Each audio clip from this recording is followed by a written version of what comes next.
tu fais de la publicité sur Facebook, YouTube, Instagram pour ton business high ticket et que toi aussi tu as l'impression que sur les derniers mois, dernières années, ton CPM, ton coût par clic, ton coût par lead, etc. a explosé.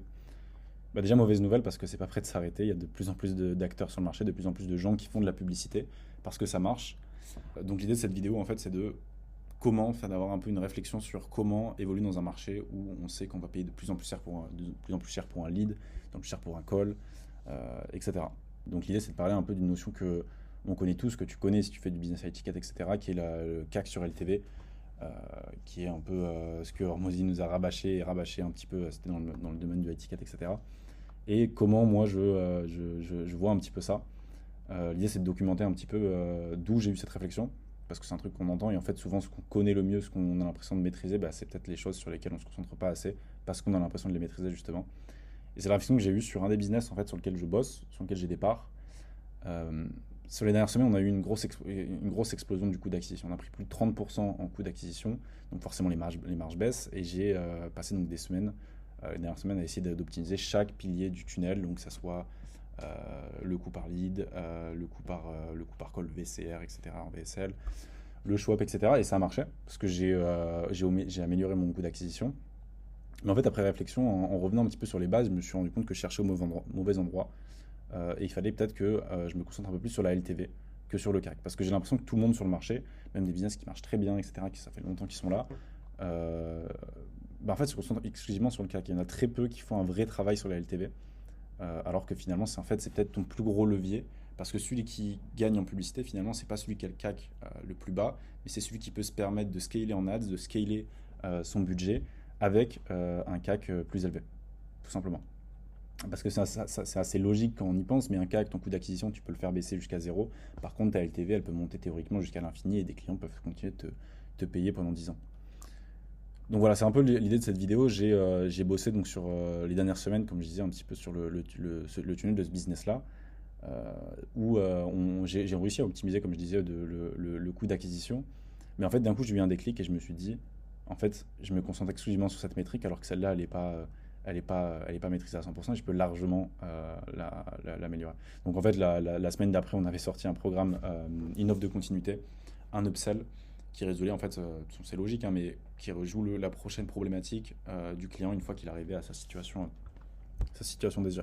Donc voilà, c'était un peu une réflexion par rapport à ça parce que j'ai vraiment l'impression que ça va être de plus en plus dur en publicité sur les prochains mois, les prochaines années. Et comment faire en fait vraiment pour s'adapter et continuer de garder de la stabilité, continuer d'avoir de la croissance en ayant de plus en plus d'acteurs qui sont sur le marché. Et pour moi, il y a toute cette notion d'LTV qu'il faut vraiment maîtriser. Pour aller un peu droit à l'essentiel, dans nos business high tickets, si tu fais du high ticket, tu as un business de coaching, d'agence, etc. Bon, il y a mille et une manières de monter sa LTV et j'ai vu vraiment des choses, enfin, je pensais même pas possible pour monter leur LTV. Mais je pense que principalement, il y a quatre choses sur lesquelles tu peux te concentrer dès aujourd'hui. Monter ton prix, parce que j'ai parlé avec pas mal d'entrepreneurs qui par rapport au taux de closing en fait qui se vantent d'avoir un taux de closing hyper élevé, mais généralement c'est même une mauvaise nouvelle, c'est que tu vends pas assez cher. Donc si aujourd'hui tu stabilises avec un bon taux de closing, en fait monte tes prix, tu fais un A/B test et puis ce que tu perds au pire, bah, c'est quelques clauses, enfin quelques opportunités. Par contre, ce que tu gagnes, c'est peut-être d'augmenter 20% d'LTV en faisant un A/B test sur un prix à 20% plus cher. Deuxième stratégie assez simple, mettre un upsell, une offre de continuité. Donc, c'est-à-dire que ton prospect, il était à une situation actuelle avec ton offre de base, avec ta main offer, il arrive à une situation désirée. À partir de là, il y a une nouvelle problématique. Donc, comment on les résout? Comment on les résout? Et c'est ce que j'ai mis en place parce que je ne l'avais pas mis en place avant. Mettre un downsell, ça c'est un truc qui est intéressant. Que j'ai vu, par exemple, si tu fais un questionnaire de qualification pour tes prospects, par exemple, si tu as un tunnel VSL et que tu disqualifies si le prospect met qu'il n'a pas assez de ressources financières ou parce qu'il n'est pas suffisamment qualifié, en fait, simplement que le lead scoring n'est pas assez bon, en fait, tu peux renvoyer vers une page de vente simplement. En fait, tu as un produit, par exemple, tu as une offre à 2000 € et le prospect n'est pas qualifié, bah, au lieu de juste le disqualifier et lui dire, bah, voilà, tu peux avoir du contenu gratuit, bah, le renvoyer vers une page de vente avec du low ticket, du mid ticket, avec une offre à peut-être 100, 200, 300 €. C'est un truc qui est intéressant, donc tu peux le faire soit au moment de ton appel de closing, donc c'est-à-dire que tes closers ils n'ont pas converti, même après les follow-up, etc. Tu peux le relancer avec une offre moins chère, avec un downsell, ou si tu disqualifies directement les prospects pas qualifiés, bah, au lieu de le renvoyer vers une page, vers ton contenu, etc., tu peux le renvoyer vers une page de vente avec un produit moins cher. Et baisser son churn. Baisser son churn, évidemment, si tu peux te permettre de. Bah, si tu as trop de churn, c'est peut-être parce que ton produit n'est pas assez bon. Donc faire en sorte d'améliorer son produit pour baisser son churn. Parce que là-bas, il y a pas mal de cash flow à gratter.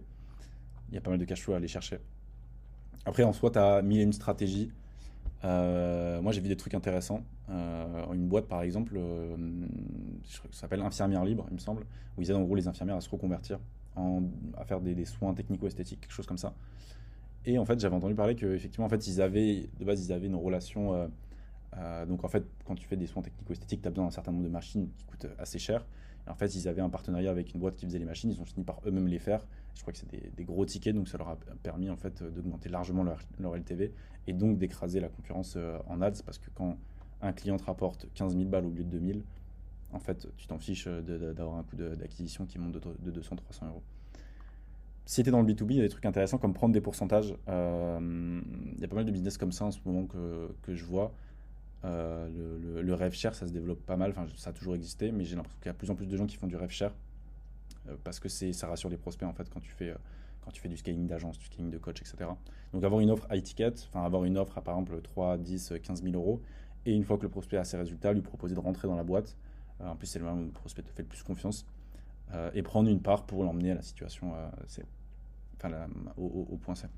Voilà, donc je pense que ça, c'est des choses que tu connais, donc pas forcément développer au-delà de là-dessus, mais en tout cas un petit rappel où je pense que si toi aussi tu fais de la publicité sur Facebook et que tu as un enjeu avec tes coûts d'acquisition, etc., il faut que tu te concentres maintenant sur ta LTV, maintenant sur comment je vais apporter plus d'argent dans la boîte avec le même nombre de clients, parce que ça va être un vrai enjeu pour survivre dans les prochains mois, les prochaines années. Donc voilà, c'est tout un peu ce que je voulais développer, vraiment une vidéo assez courte, mais voilà, si tu ne me connais pas, moi je m'appelle Issa, j'ai un portfolio d'infoproduits, donc c'est-à-dire que j'ai plusieurs boîtes d'infoproduits dans lesquelles j'ai des parts et que je développe. Et l'idée de cette chaîne, c'est de documenter un peu ce que je vois, mes réflexions et ce qui m'a permis de m'améliorer.